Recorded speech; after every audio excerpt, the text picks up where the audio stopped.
Javier Echeverry, responsable en Active Trades Spain.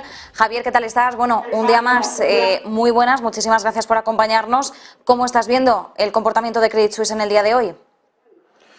Bueno, pues desde luego complicado, y esa cancelación de cotización en tiempo real no lo pone más sencillo. Está claro que lo comentábamos esta mañana, ¿no? En principio, si no había otra sacudida dentro de los mercados, la situación estaba repuntando de una manera correcta, y la sacudida pues justamente ha llegado a través del Credit Suisse. Y viendo un poco esta situación, pues lógicamente tiene mucho sentido que el Banco Central Suizo haya parado la cotización. Yo me acabo de enterar prácticamente de la caída. Estamos viendo un poco el comportamiento a su vez del franco suizo.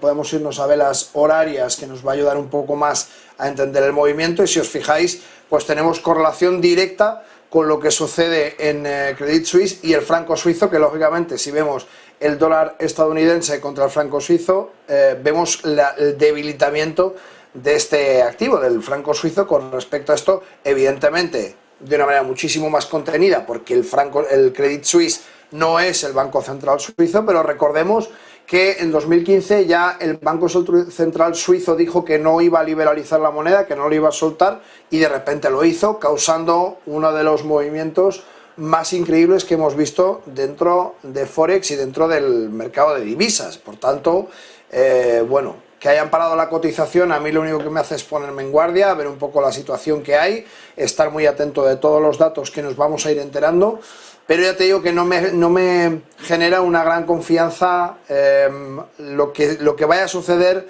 de ahora a 1 o 2 días. Hasta que no se desarrolle un poquito más, todavía no podemos más que reaccionar a lo que estamos viendo en los gráficos.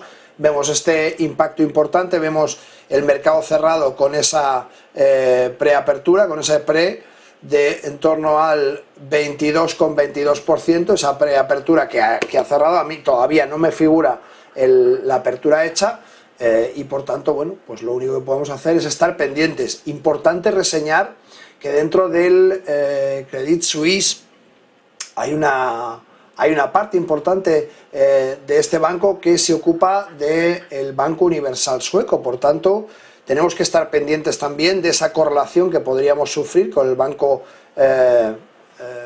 Universal Sueco, a ver cómo se comporta. En principio solamente tiene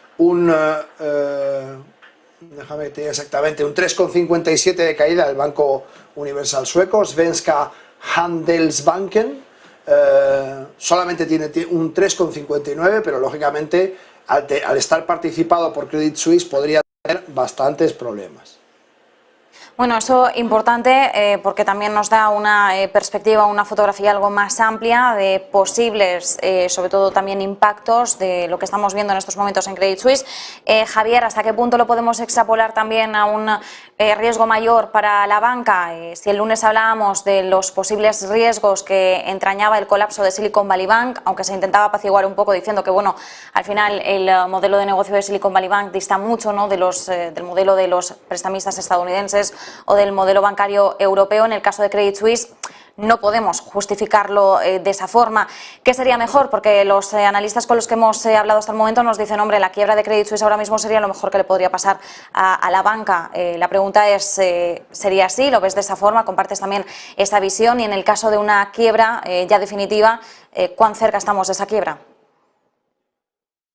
Muy cerca, porque a un banco que le paran su cotización, y con este histórico, o sea, tenemos que ver el gráfico, vamos a irnos a velas de un mes y nos vamos a dar cuenta de cuál es su cotización. Es decir, desde 2007, si no recuerdo mal, es un banco que no ha parado de caer, y por tanto esto no puede ser otra cosa distinta a una sucesión de mala gestión y de un trabajo mal hecho. Vemos que además son mínimos históricos de manera constante. A partir de este punto, concretamente desde agosto de 2012, empieza a generar mínimos históricos uno detrás de otro, uno detrás de otro, uno detrás de otro. Si te fijas en el gráfico con velas mensuales, lo que está pasando hoy, que es una barbaridad, prácticamente no se le ve un gran movimiento. Fíjate en este tipo de movimientos que hemos visto con anterioridad.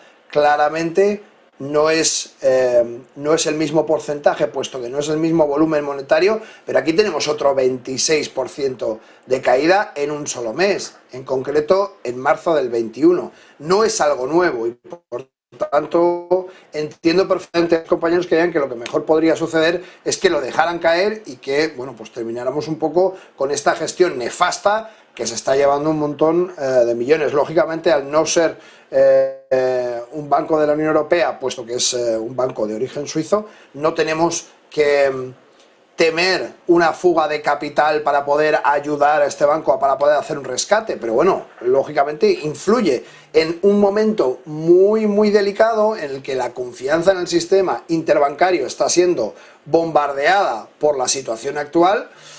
Ver esto en la parte de Europa asusta mucho y por tanto, claro, entiendo perfectamente que el resto de compañeros piensen que lo mejor que puede pasar es desligarnos de esa situación, que termine de caer y ya está.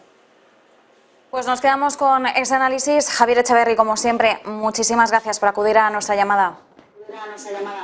Gracias a vosotros siempre, un placer. Y seguimos con más análisis.